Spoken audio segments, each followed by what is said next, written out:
네, 수백억 원대 규모의 상속세 탈루 의혹에 휘말린 조양호 한진그룹 회장이 검찰 조사를 받기 위해 오늘 오전 9시 23분쯤에 서울 남부지검에 출석을 했습니다. 조 회장은 회사 돈을 빼돌리거나 회사에 손해를 입힌 혐의도 받고 있습니다. 네, 취재진 앞에선 조 회장은 검찰 조사에 성실히 임하겠다라는 입장을 밝혔는데요. 이 가운데 31년 전 대한항공 칼기 폭파 사건의 실종자 가족들이 전두환 전 대통령의 집 앞에서 진상규명을 요구하면서 법정을 세우겠다라고 밝히기도 했습니다. 네, 관련 내용들 일단 전문가 두 분과 함께 살펴보도록 하겠습니다. 정태원 변호사, 동국대 경찰행정학과 임준태 교수 나와 계십니다. 어서 오십시오. 어서 오세요. 네, 안녕하십니까. 자, 말씀드린 대로 조양호 회장이 오늘 검찰 조사에 성실히 임하겠다는 입장을 밝혔는데요. 직접 좀 그 조 회장의 출석 장면 보시고 저희가 대담 자세히 이어가도록 하겠습니다. 화면 보여주시죠. 두 딸과 아내분에 이어서 이렇게 서시게 됐는데 국민 여러분께 한 말씀 부탁드릴게요. 네, 검찰 성실히 조사에 임하겠습니다. 상속세는 왜 안 내신 겁니까? 검찰의 모든 것을 말씀드리겠습니다. 저 횡령과 배임 혐의는 인정하십니까? 조현아 씨 변호사비 의혹도 나왔던데 그에 대해서 어떻게 생각하세요? 죄송합니다. 네. 직원들이 퇴진 요구하고 있는데 회장직 물러나실 생각 없으세요? 네, 조 회장의 출석 장면 함께 보셨는데 뭐 부인과 따님들의 그 말과 똑같은 형식적인 답변하고 들어갔습니다. 검찰 조사에 성실히 임하겠다는 입장을 밝혔는데요. 일단 퇴진 요구에 대한 질문에도 묵묵부답을 했는데요. 일단 지금 상황을 어떻게 좀 보시는지 정리를 좀 해주시죠. 조양호 회장이 뭐 무슨 말을 하겠습니까? 그야말로 유구무원이죠. 자기 처는 그 포토라인에 5번을 썼거든요. 영장실심사하느라고 2번, 조사받느라고 3번, 딸내미들도 또 포토라인에 서고. 이러니 설사 자기가 아무 잘못이 없다 하더라도 가장으로서 국민 앞에 면목이 없는 거죠.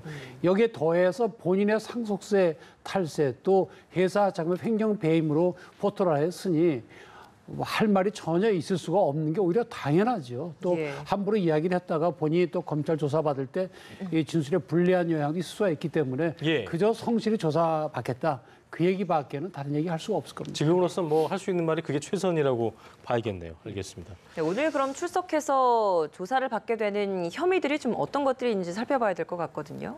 지금 나타난 뭐 큰 혐의를 보면 그 선대로부터 재산 물려받는 과정이었던 상속 과정, 뭐 한 500억 정도 탈세 의혹이 있다고 합니다. 특히 이제 선대 같은 경우는 이제 굴지의 어떤 그룹 회장이었기 때문에 해외 재산, 뭐 프랑스나 스위스 이런 이제 재산들이 있다 보니까 국내보다 훨씬 더 좀 추적하기 어려웠을 상황도 있고요. 그다음에 이제 대한항공이나 큰 거대 기업의 이제 계열 기업의 어떤 그 하청 가는 관계에서 어떤 일감을 몰아준다는 식으로 또 중간에 이런 이제 과정을 통해서 부당하게 회사의 어떤 그 뭐 손해를 끼칠 수 있는 그래서 뭐 배임 혐의라든지 또 회사 돈을 뭐 자기 또 임의대로 뭐 처분한 그런 경우는 횡령 의혹까지 이제 지금 조사 대상으로 이제 잡혀 있는 것 같습니다.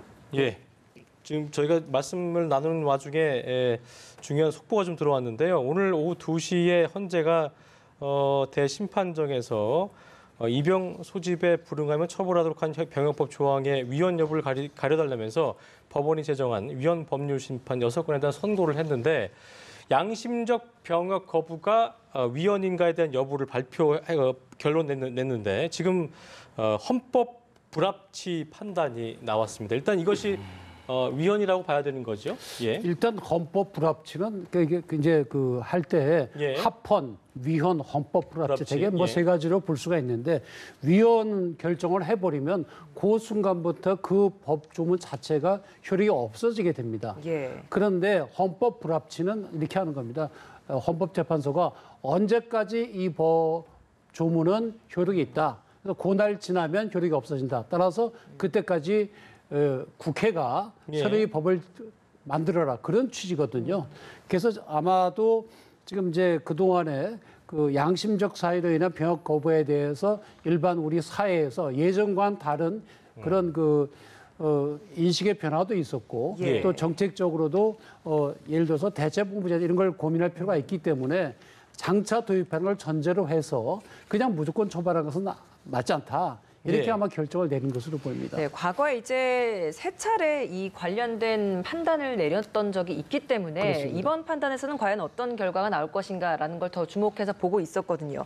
2004년, 2011년 모두 이제 7대2로 이제 합헌 결정이 그렇습니다. 나왔는데 이번에 이렇게 헌법 불합치 전혀 다른 결과가 나온 것은 어디에 그 이유가 있다라고 보십니까? 우선 뭐 여러 가지 뭐 그를 우리가 생각해 볼 수가 있는데 네. 기본적으로 이거는 병역의 의무와 양심의 자유 말하자면 기본권 내지는 의무의 충돌이 있을 때 어느 걸 우선하는 거냐는 거거든요. 예. 근데 국가 안보나 이런 걸 생각을 하면 당연히 병역 의무가 더 중요하겠죠. 네. 또 누구는 군대 가고 누구는 군대 안 가고 이렇게 되면 또 평등권에서 어긋나기 때문에 그것도 안 맞는 것이고 그러한 여러 가지 때문에 우리는 양심적 병역 거부하는 건 안 된다 이렇게 보았는데 그 중에 나온 것이 대체복무제라는 거거든요. 대체복무제 뭔가 하면 가서 총 들고 싸우는 것 대신에 다른 일을 하겠다는 거예요. 근데 지금도 사실은 그 사회복무라든지 전문 연구요원이라든지 뭐 여러 가지 다른 그 제도가 있지 않습니까? 예. 그러니까 지금 이제 헌법재판소의 생각은 그렇다면은 본인이 양심상 사유로 도저히 총 가지고 사람을 죽인다든지 하는 그런 건 못하겠다 하면 그러면 다른 일을 통해서 그런 병역 의무를 대신할 수 있는 거 그런 걸 만들어 보면 되지 않겠느냐 하는 그런 주장을 받아들이지 않았을까 이렇게 추측이 됩니다. 예, 이게 보니까 아까 김나연 앵커 말대로 헌재의 양심적 병역 거부 처벌에 대한 위헌 여부 판단이 이제 네 번째가 과거에는 세 번 다 합헌이 나왔고 오늘 판단을 뒤집은 건데 그동안 뭔가 좀 사정이 달라졌다고 봐야 될까요? 어떤 그 배경에는 뭐가 있다고 좀 보시는 교수님께서? 예, 저는 사실 이와 유사한 게 우리나라에서 계속 통용된 그 집회 시위에 관한 법률이 야간 예. 5개 집회가 이런 과정을 거쳤습니다. 과거에는 뭐 합헌으로 있다가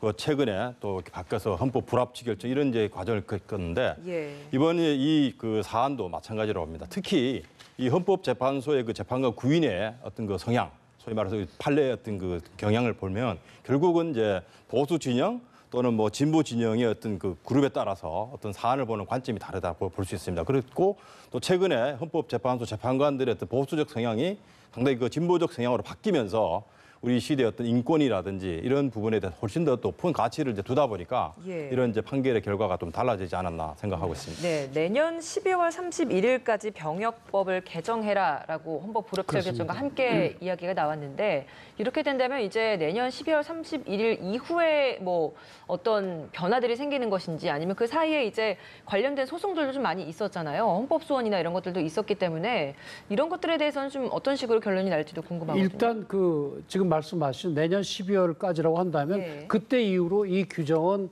효력이 없어지는 겁니다. 지금 어떤 규정인가 하면 네. 병역법 88조 1항에 보면 현역 입영 또는 소집 통지서를 받은 사람이 그 입영이나 소집일로부터 3일이나 이틀 내에 응하지 않으면 3년 이하의 징역에 처한다 이렇게 네. 돼 있거든요. 근데 이 조문 자체가 효력이 없어지는 거죠. 그러니까 처벌이 안 되는 겁니다.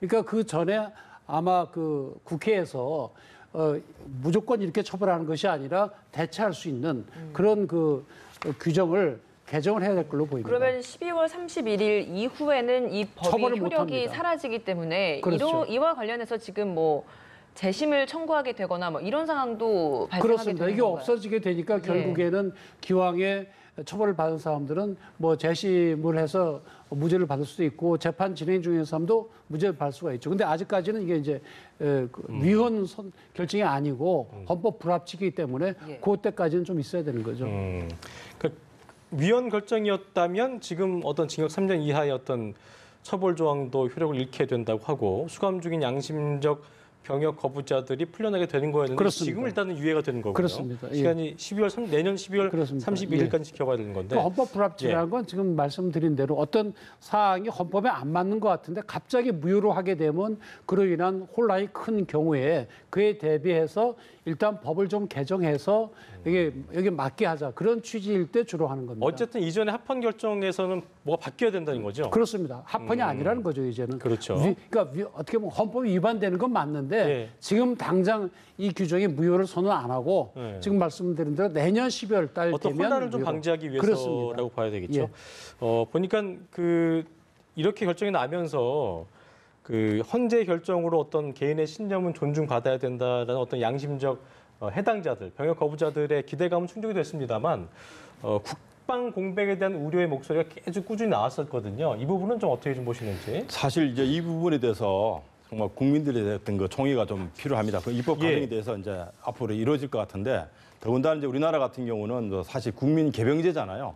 사실 자기 의무이기 때문에 하고 싶어서 하는 사람보다는 부득이 국가에 대한 의무라고 생각하는데 만약 이런 이제 대체 복무가 또 편법으로 활용된다든지 또는 특정 종교를 이제 신봉하는 여기서는 주로 여호와의 증인이라고 해서 기존 이제 기독교에서 조금 이제 특별하게 취급하는 그런 교단입니다.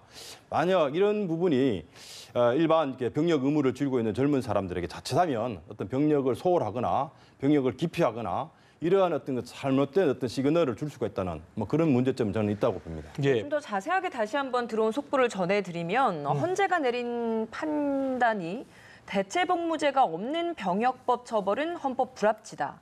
그리고 양심적 병역 거부 처벌 조항은 합헌이다라고 이야기를 했고 고로 내년 12월 31일까지 병역법을 개정해야 한다라는 이야기를 그래서 했습니다. 보니까 이게 그 여호와의 증인 얘기해 주셨지만 어떤 살상 무기를 들고 우리가 복무할 수 없다는 게 그들의 이유이기 때문에 그렇습니다. 만약 이 친구들이 어떤 총이나 칼을 쓰지 않고 다른 어떤 대체 복무를 할 수 있는 것들을 뭐 사역이 많이 있기 때문에 그런 그렇습니다. 것들로 배치를 한다면은 가능한 거 아니겠습니까? 그렇죠. 현재도 지금 예를 들어 사회복무요원이라든지 또 공익법무관, 또 공중보건의 전문연구요원, 산업기능요원 이런 사람들은 총 들고 싸우는 건 아니지만 국방의 의무를 다른 방법으로 지금 이행을 하고 있는 거거든요. 그러니까 지금 이 경우에도 난 양심상 나는 국방의 의무 이행 안 하겠다. 그거는 인정이 안 되지만 다른 형태로 대체 복무로 해서 하는 것은 가능하다 이런 얘기죠. 그러니까 지금 말씀드린 이런 제도 비슷하게 아마도 현역으로 가는 대신에 거기에 상응하는 무슨 제도를 만들 걸로 보입니다. 근데 그것이 뭐 지금 나 군대 안 간다 신난다 이렇게 될 것은 아니고 아마도 현역으로 가는 것 정도로 어떤 그 일반 국민들이 볼 때 여러 가지 뭐 기간이라든지 뭐 어려움에 그런 것이 상한 정도로 될 걸로 보입니다.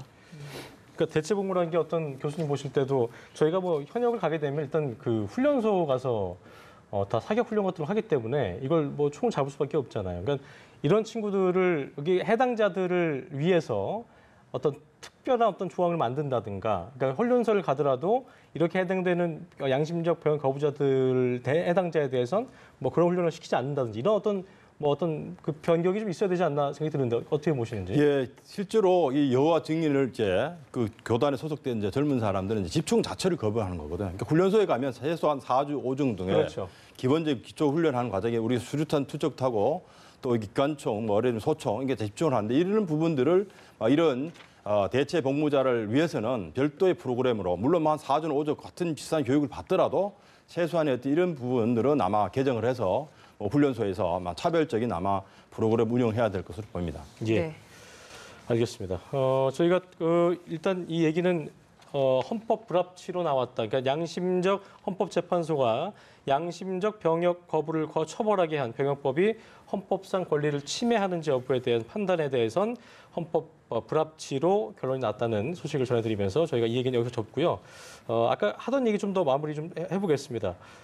조양호 회장의 혐의에 대해서 저희가 얘기를 나누다가 이제 다른 얘기를 하게 됐는데 기본적으로 상속세 탈루가 가장 큰 혐의로 좀 알려지고 있는데요.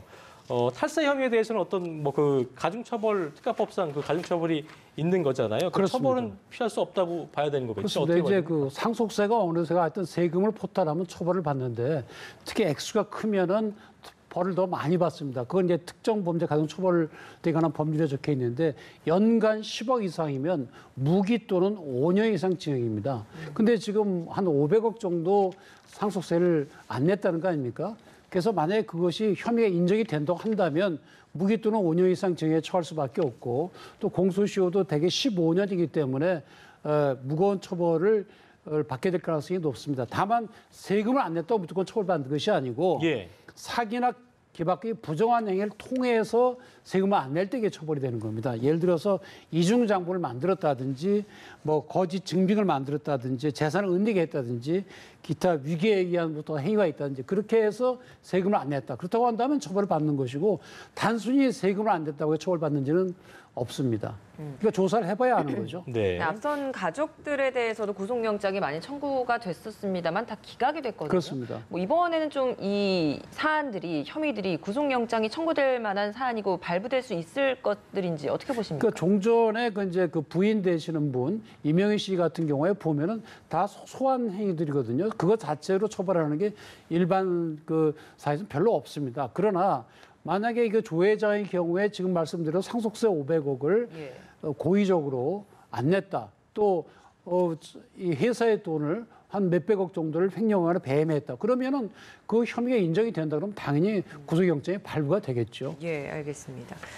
근데 또 오늘 조 회장 출석을 하는 데 있어서 저희가 현장을 연결해서 발언을 들어보긴 했습니다만 그 앞서서 대한항공 직원들도 와서 이제 정당하게 처벌을 받아야 된다라는 또 시위를 하기도 했습니다. 그렇습니다. 또 취재진들이 질문을 했을 때 거취에 대한 질문도 있었는데 거기에 대해서는 아무 말을 하지도 않았거든요. 만약에 이번에 이제 조사를 받고 어떠한 처벌이 내려지게 된다면 거기에 따른 뭐 거취에 대한 이동도 있을까요? 어떻게 보십니까? 예, 충분히 가능하고 왜냐하면 이제 대한항공의 어떤 한진그룹 회장은 소위 말해서 우리가 이제 이사회나 주총회에서 그 임원들을 우리가 선임할 수 있는 그런 권한이 있기 때문에 그 많은 주주들이 이런 사람을 임원으로 앉혀놨을 때 기업의 이미지나 자기 주가에 어떤 영향이 미친다면 당연히 주주들이 그 임원들에 대해서 해임이라든지 할 수 있습니다. 그렇다고 본다면 본인이 정말 유죄가 선고되고 또 이런 것이 실제로 입증이 된다면 뭐 굳이 주주들이 뭐 해임하라는 소송까지 안 가더라도 아마 스스로 임원직을 사퇴해야 될 그런 상황으로 갈 수가 있습니다. 알겠습니다. 조사 과정을 좀 지켜봐야겠고요. 주제를 좀 더 바꿔보겠습니다.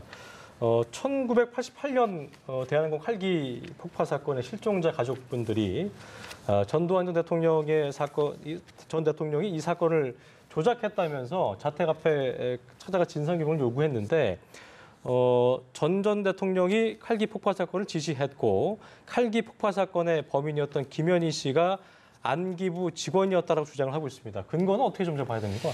이 부분은 저도 뭐 보도를 이제 보기도 하고요. 예. 또 제가 젊었을 때 이런 사건 우리가 많이 봤는데 소위 말해서 이제 이런 이제 큰 사건들을 보면 음모론 얘기가 많이 나옵니다. 최근에 뭐 세월호 그다음에 뭐 이런 여러 가지 사건들 보면 밝혀지지 않으면서도 그럴듯하게 사람들의 어떤 그 관심을 끄는데 이 칼 858기 사건과 관련해서 그 당시에 이 김현희를 압송해서 데려온 소위 그 당시 안기부죠. 네. 그 직원도 지금은 퇴임을 하는데 그 사람 제가 잘 아는 사람이더라고요. 또 들어보면 실제로 우리가 알고 있었던 것들과 다르게 좀 왜곡돼서 이게 뭐 정치적 음모 사건화 되어 가는 그런 경향도 있는데 여하튼 뭐 유가족들이 그런 부분에도 의혹이 있다라고 한다면 정당한 절차를 통해서 재조사가 필요하다면 저는 뭐 이루어질 수도 있지 않겠느냐 하는 생각을 갖고 있습니다. 네, 실종자 가족들은 지금 전두환 전 대통령의 김현희 모두를 법정에 세우겠다라고 주장을 하고 있는데 보시기에 이게 실질적으로 가능한 겁니까? 글쎄 뭐 주장은 그렇게 하실 수가 있고 또 보면 가족을 잃은 분들 입장에서는 도대체 어떻게 해서 돌아가시는지 알고 싶다. 그 뭐 심정은 이해를 합니다. 그런데 이게 이 사고가 났을 때도 그래요. 그 뒤에 제가 기억하기로는 노무현 대통령 때 한 번 또 조사했던 것 같아요. 그래서 그때도 역시 이제 북한의 공작에 의한 폭파였다. 그렇게 이제 결론을 냈던 걸로 보이는데 만약 이분들이 그런 생각이 든다고 한다면 뭐 다시 조사를 해볼 수는 있겠죠. 만약에 그렇게 해서 이분들 말씀대로 만약 전두환 대통령이 안기부 직원인 김현희를 시켜서 했다. 그렇다면 처벌을 할 걸 궁리를 해봐야 되겠죠. 그러나 지금 아직까지는 주장에 불과한 것이고 이게 구체적으로 어떤 증거라든지 그런 점에 있어서는 전혀 구체화된 게 없기 때문에 뭐 현실화되기는 상당히 어려운 걸로 보입니다. 1년 전이어서 어떤 그 시기상 공소시효도 거의 다 지났을 가능성도 매우 높고요. 예, 알겠습니다. 좀 지켜보겠습니다. 지금까지 정태현 변호사 그리고 건국대 경찰행정학과 임준태 교수 두 분과 함께 주요 사건 이슈들 자세히 이야기 나눠봤습니다. 오늘 두 분 고맙습니다. 예.